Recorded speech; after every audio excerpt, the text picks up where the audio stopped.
Bismillahirrahmanirrahim. Assalamualaikum warahmatullahi wabarakatuh. Siswa dan siswi peserta MPLS kelas 10 SMA Dharma Raja yang Ibu banggakan. Alhamdulillah kita sekarang bisa berkumpul di ruangan yang sangat megah ini. Mudah-mudahan kita semuanya ada dalam lindungan Tuhan Yang Maha Esa, diberikan kesehatan, juga umur yang panjang. Dan juga kita ucapkan terima kasih kepada para siswa, terutama adalah para senior kita yang telah memberikan kesempatan kepada Ibu untuk memberikan materi tentang kesadaran hukum. Juga Ibu tidak lupa mengucapkan syukur alhamdulillah. Mudah-mudahan Allah memberikan perlindungan kepada kita karena negara kita sekarang ini sedang dilanda wabah COVID-19. Kita mudah-mudahan semuanya dalam keadaan sehat dan dijauhkan dari wabah tersebut. Juga tidak lupa sholawat serta salam tertujukan kepada junjungan kita Nabi besar Nabi Muhammad SAW. Siswa dan siswi yang Ibu banggakan, yang berbahagia, dalam kesempatan ini ada di antaranya beberapa hal yang akan disampaikan. Di antaranya Ibu punya tugas untuk menyampaikan tentang kesadaran. Sebelum sampai kepada materi, kita akan membahas dulu tentang kesadaran hukum secara umum. Yang pertama, kita tahu bahwa Indonesia adalah negara yang berdasarkan hukum. Hukum yang berlaku di negara kita adalah bersumberkan kepada Pancasila dan Undang-Undang Dasar 45. Nilai Pancasila semuanya sudah ada dalam diri kita dan sudah terjiwai di dalam diri kita. Sehingga kita sebagai masyarakat Indonesia atau sebagai bangsa Indonesia harus sadar akan pentingnya hukum. Kemudian yang kedua adalah kita langsung saja kepada materi tentang kesadaran hukum. Yang pertama yang perlu kita sampaikan adalah yang pertama, apa yang maksud dengan hukum? Itu pengertian hukum dulu. Yang perlu kita tahu, perlu kita ketahui bahwa kita nanti akan pentingnya kita sadar akan hukum. Hukum adalah suatu aturan yang dibuat oleh badan yang berwenang. Badan yang berwenang itu adalah pemerintah dan disahkan oleh rakyat kita semuanya. Sehingga karena itu ada dibuat oleh kita bersama semuanya, mulai dari masyarakat, rakyat, sampai kepada pihak pemerintah harus taat tunduk kepada hukum. Itu yang dikatakan aturan. Aturan itu memuat tentang perintah dan larangan. Perintah dan larangan. Segala sesuatu yang diperintahkan oleh pihak yang berwenang. Contohnya, kita tidak boleh melanggar hukum. Melanggar hukum contohnya adalah yang ada di masyarakat kita adalah mencuri, kemudian menipu, dan lain sebagainya.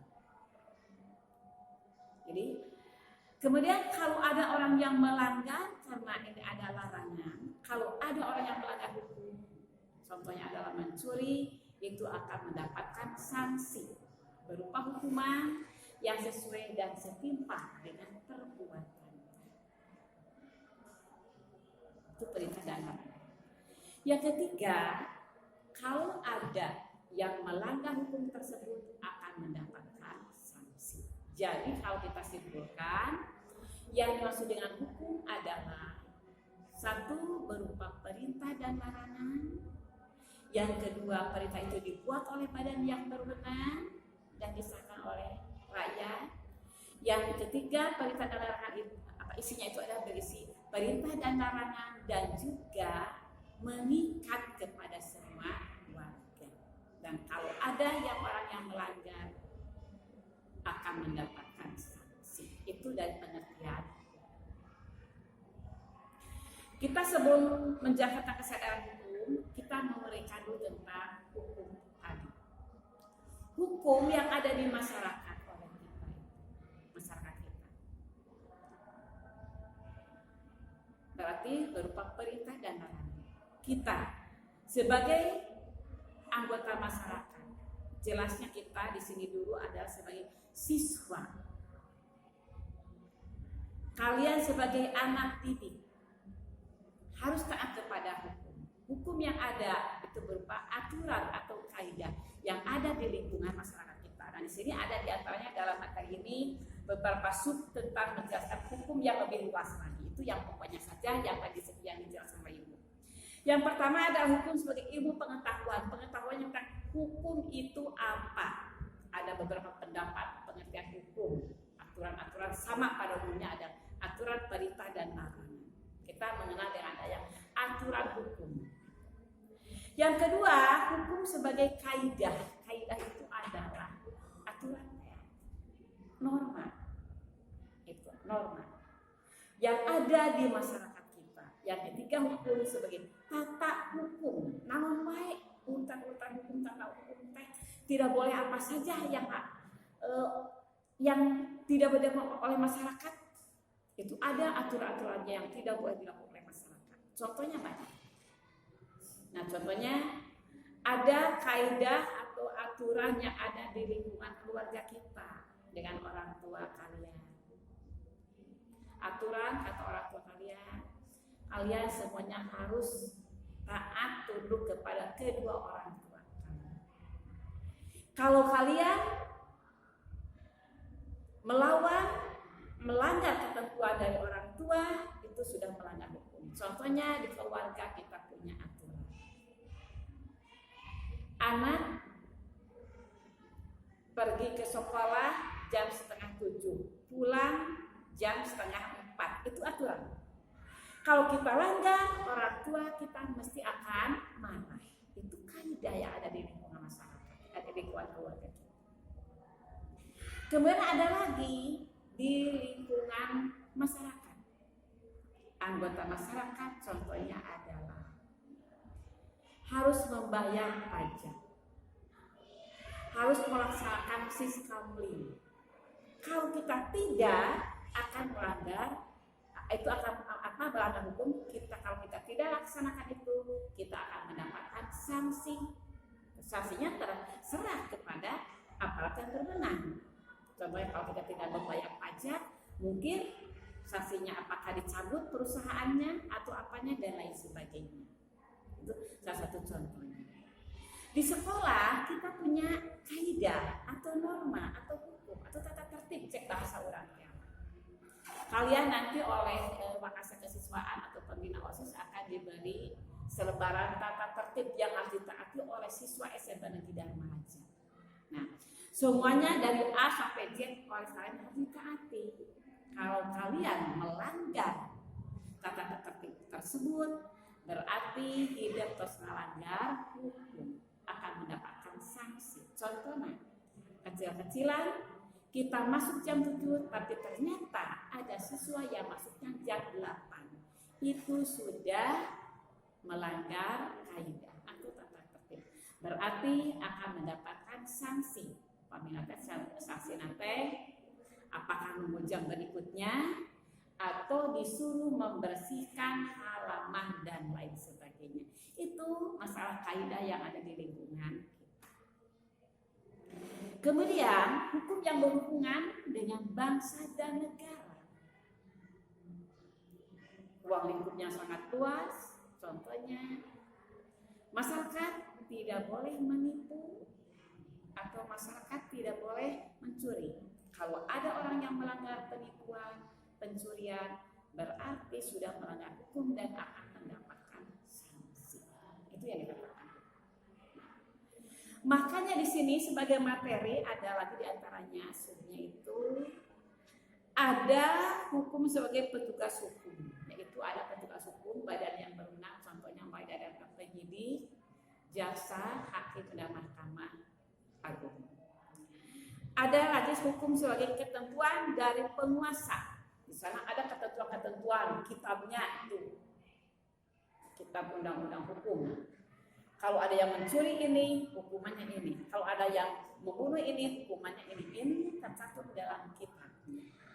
Jadi pemerintah atau badan yang berwenang tidak memberikan hukuman sekonyong-konyong sesuai dengan keinginan pribadinya, tapi ada kitabnya sesuai apa yang dilakukan oleh beliau.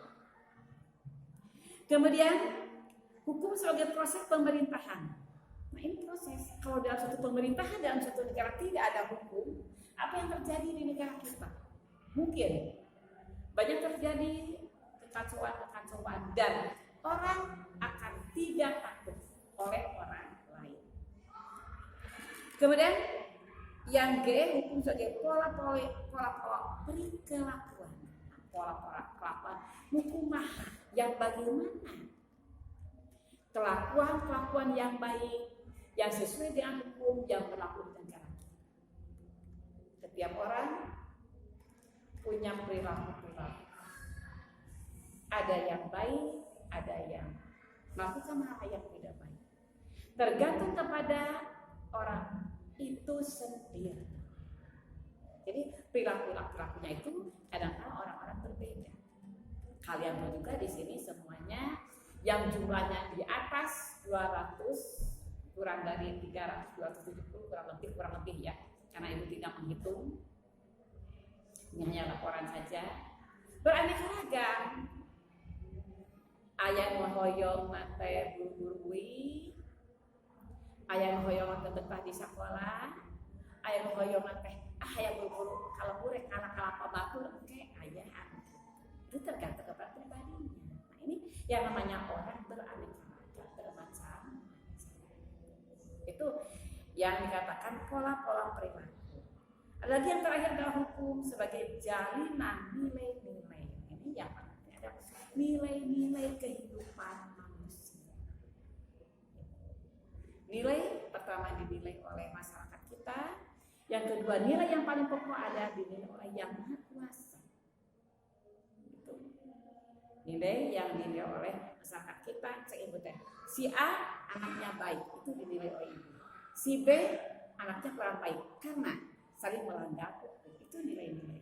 Kata Allah sudah menentukan si A, si B, si C. Nilainya itu pasti tidak akan salah menilai.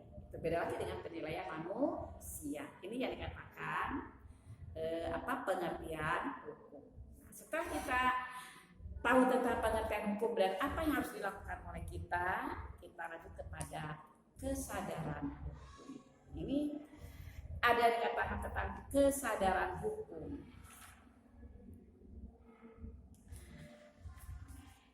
Hukum di sini yang dikatakan kesadaran hukum. Kenapa orang harus sadarkan pentingnya hukum? Karena di sini ada beberapa hal indikator tentang kesadaran hukum.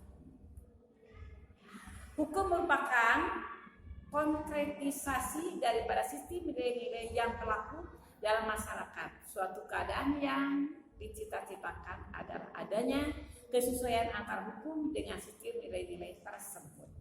Konsekuensinya adalah bahwa perubahan pada sistem nilai harus diikuti dengan perubahan hukum atau di lain pihak hukum harus dapat dipergunakan sebagai sarana untuk mengadakan perubahan pada sistem nilai-nilai tersebut. Nah ini yang dimaksudkan kesadaran hukum. Tadi Ibu sudah menjelaskan pada hukum di negara kita sumbernya itu adalah Pancasila. Pancasila ada dalam diri kita. Nilai-nilai Pancasila dari sila kelima sampai sila 1 sampai ke sila kelima ada dalam diri kita. Kalau kita sudah menjiwai nilai-nilai Pancasila, insya Allah kita akan sadar akan pentingnya hukum. Karena nilai Pancasila itulah jiwa kepribadian bangsa Indonesia dan sumber hukum di negara kita. Di sini ada diantaranya beberapa indikator tentang masalah kesadaran hukum. Yang pertama adalah pengetahuan tentang peraturan hukum. Ini peraturan hukum itu banyak masalah hal-halnya. Kalian sudah pada tahu. Jangan dulu lari kepada yang di atas, dasar dulu. Di rumah, di masyarakat, di keluarga tentang peraturan hukum atau indikator-indikatornya itu. Guru kumaha, guru itu ada dalam diri kita. Ibu yakin kalian semuanya sudah tahu mana yang baik, mana yang kurang baik, mana yang harus dilakukan, mana yang tidak boleh dilakukan oleh kita. Oh, ini yang harus dilakukan positif, berarti kita taat kepada hukum. Sadar kita, ini adalah tidak boleh dilakukan, berarti kesadaran hukum ada dalam diri kita. Ini dilakukan, salah perbuatan salah dilakukan, oh berarti kita tidak sadar pentingnya hukum, kita berarti melanggar. Yang kedua, pengetahuan tentang isi peraturan. Isinya tuh banyak, perintah dan larangan yang tadi. Yang ketiga, sikap terhadap peraturan hukum. Bagaimana sikap orang? Ada ciri-ciri orang, tipe-tipe orang, tergantung pada sikap, perilaku, dan penampilan. Suatu saat ada umpamanya kita sedang berjalan bertemu dengan seseorang yang wajahnya menakutkan, kumisna bangklang, jambutna panjang, kudegna oge brewos. Kadang-kala raraina pinuku ya kayak yang bekas jerawat. Mungkin anak perempuan akan takut dengan ketemu dengan orang semacam itu. Anak laki-laki juga sama. Sehingga kita bisa menyimpulkan, wah itu penjahat, kata diri kita. Itu penilaian seseorang terhadap orang lain dengan penampilan semacam itu. Tapi kadang-kala penampilan semacam itu mungkin hatinya baik. Tapi kebanyakan orang semacam itu karena melakukan, akhirnya kita juga akan lari karena takut orang tersebut. Yang kedua, kita melihat seorang perjaka ganteng, rambutnya rapi, pakaiannya rapi, penampilannya oke. Nyariosna lembut sekali, lemah lembut, tidak ada kata-kata yang kasar. Sehingga kita menarik kesimpulan, wah ini adalah anak baik. Itu penilaian kita terhadap orang lain. Tapi hati-hati, ini pun juga kadang-kala masyarakat kita penuh dengan tipu daya. Berpenampilan oke, baik, tapi kadang-kala hatinya jelek.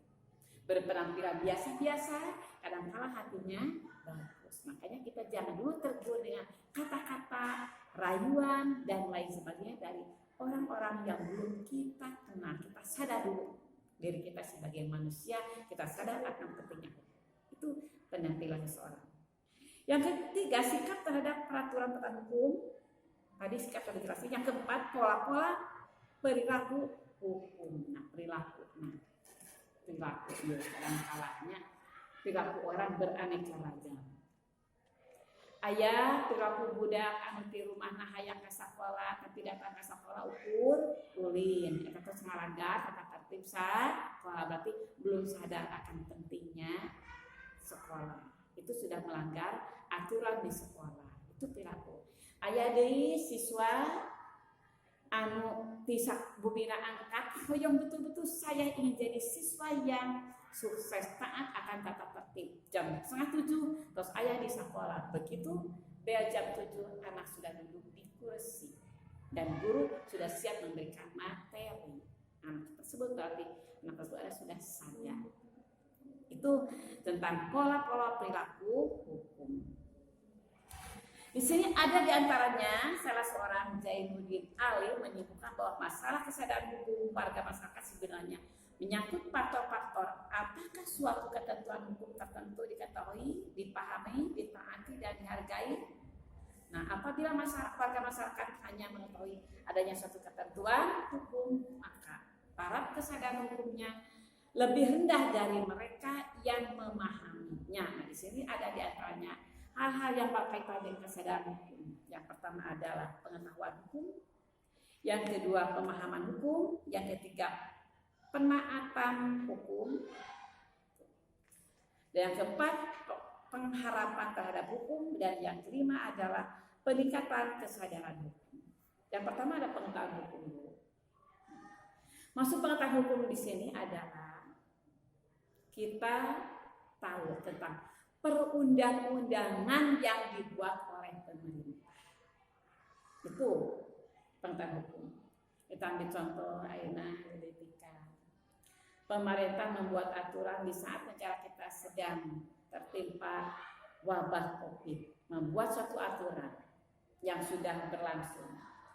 Tidak boleh ada keramaian-keramaian. Contohnya, kita perpisahan kelas 3 sekarang belum tentu diselenggarakan karena pemerintah membuat aturan tidak boleh ada kerumunan-kerumunan orang. Kalau kita menyelenggarakan perpisahan sekolah, kita sekolah akan mendapat sanksi. Itu contohnya. Yang kedua, di masyarakat